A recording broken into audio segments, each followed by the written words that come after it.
السلام علیکم ورحمۃ اللہ وبرکاتہ۔ اللہ تعالیٰ آپ سب کو خوش رکھے اور سلامت رکھے، اور ہمارے اس یوٹیوب چینل وقت کے حالات میں آپ سبھی کا خیر مقدم ہے۔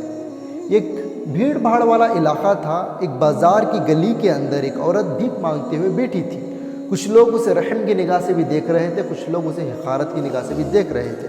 کچھ لوگ گزرتے ہوئے اس کی جھولی میں 2 روپے 3 روپے ڈالتے ہوئے بھی گزر رہے تھے، اور کچھ لوگ ایسے ہی گزر رہے تھے۔ لیکن اسی دوران ایک مالدار اور سمجھدار شخص وہاں سے گزرے، اور انہوں نے اس عورت کو دیکھا۔ دیکھ کر یہ سوچنے لگے کہ اس کے ہاتھ پہ تو صحیح سلامت ہے، اگر میں اسے کوئی کمائی کا راستہ بتا کر دے دوں، شاید کیا پتہ یہ خود غرض بن جائے گی، اس کی عزت جاگ جائے گی، اور یہ خود محنت کر کمانے والی بن جائے گی۔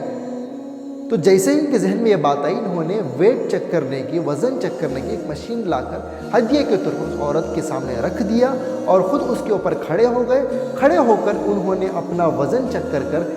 معاوضے اور یعنی تحفے کے طور پر، ہدیے کے طور پر اس عورت کو 5 روپے اس کی جھولی میں ڈال کر وہاں سے وہ رخصت ہو گئے۔ کچھ دنوں تک یہ سلسلہ چلتا رہا کہ بہت سارے لوگ آ رہے تھے، آتے اپنا وزن اپنا ویٹ چیک کرتے، اس کی عورت کی جھولی میں پیسہ ڈالتے۔ ایک دن اس عورت کے اندر بھی یہ ریئلائز ہوا، احساس ہوا کہ جب میں عزت سے پیسہ کما سکتی ہوں تو کیوں نہ میں در بدر جا کر لوگوں کے پاس بھیک مانگتی رہوں، خود کا ایک دکان کھولوں گی، خود کی ایک کاروبار کروں گی، اور اپنا پیٹ پالوں گی، اور دوسروں کو ملازمت میں بھی رکھوں گی۔ یہ سوچ اس کے اندر آئی، تو اس نے اس پیسے کو اکٹھا کیا، ایک چھوٹا سا دکان خریدا جہاں پر ٹیلی فونز رکھے، لوگ آتے، مسافر آتے، اپنا فون بند ہو جاتا یا کچھ بھی ہو جاتا وہاں سے کال کرتے، اپنا وزن چیک کراتے۔ تو اس طریقے سے کچھ دن کے بعد وہ شخص جنہوں نے اس عورت کو مشین ہدیے کے طور پر دے کر گئے تھے، اور اس کی ہمت بڑھانے کے لیے جو دے کر گئے تھے، اور عزت دار بنانے کے لیے جو دے کر گئے تھے، وہ دیکھتے ہیں کہ یہ عورت فٹ پاتھ سے ہٹ کر ایک دکاندار بن چکی ہے، اور اس کے پاس 2 ملازم کام بھی کر رہے ہیں۔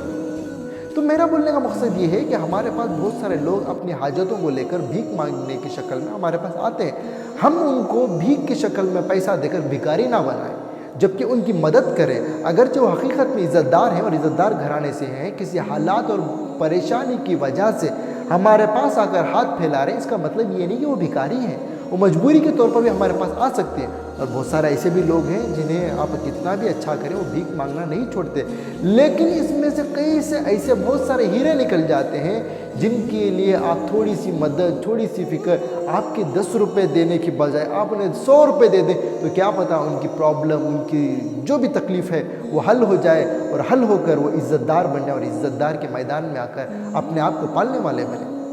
اور دوسری جگہ پر پروفیشنل بھکاری بھی ہوتے ہیں جو گھر پر آ کر پیر پر پیر ڈال کر لوگوں سے بھیک مانگتے ہیں، یعنی وہ آپ کی بیٹی کا رشتہ مانگنے آتے ہیں۔ وہ اپنے آپ کو بھکاری یعنی پروفیشنل بھکاری بنا کر دہیج کے نام پر آپ کی بیٹی کو خریدنے آتے ہیں، اور آپ بھی ایسے بھکاریوں کو بھیک دے کر، جبکہ انہیں آنکھ میں آنکھ ملا کر اللہ اور اللہ کے رسول کے حکموں اور طریقوں کی بات کہہ کر انہیں گھر سے تاکید کر سمجھا کر بھیجنا چاہیے۔ ہم آپ کو دہیج کے نام پر ہم اپنی بیٹی نہیں دیں گے، وہ بھی آپ کی بیٹی خریدنے آتے ہیں، اور آپ بھی اپنی بیٹی کو بیچ دیتے ہیں ایک دہیج کے نام پر۔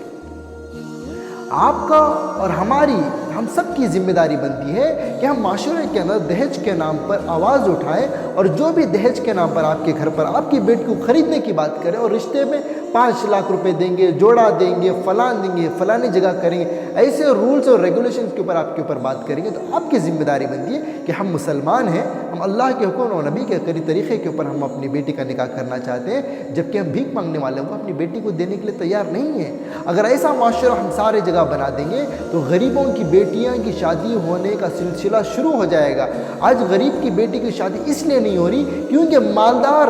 لوگوں نے ایسے بھکاریوں کو بھیک دے دے کر ماحول کے اندر ایسا بنا دیا کہ جو دہیج دے گا، جو دہیج دے کر شادی اپنی بیٹی کی کروائے گا، اس کی بیٹی گھر سے اٹھتی ہے اور چھوٹی سی عمر میں اٹھ جاتی ہے، اور کسی کے گھر میں بیٹی خوبصورت بھی ہو، اس کی آنکھ ناک بھی اچھی ہو، اس سب کچھ اچھے اخلاقی ہو، لیکن اس کے پاس دہیج کا پیسہ نہ ہو، اس کی 25 سال 30 سال عمر ہو جاتی ہے، لیکن وہ گھر سے نہیں اٹھتی، کیونکہ دہیج کے بھکاریوں کو ہم نے بھیک دے دے کر ایسا بنا دیا ہے، ایسا ماحول کریٹ کر دیا ہے کہ آج ہماری بہنیں عزت بیچنے پر مجبور ہو گئی ہیں۔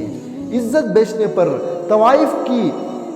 اندر جا کر وہ اپنی عزت بیچنے والی بن چکی ہے، وہ طوائف تک بن چکی ہے۔ تو ہماری ذمہ داری بنتی ہے کہ جو ہمارے پاس پروفیشنل بھکاری ہو یا حقیقی بھکاری ہو، ہم اس کی ضرورت کو، ہم اس کی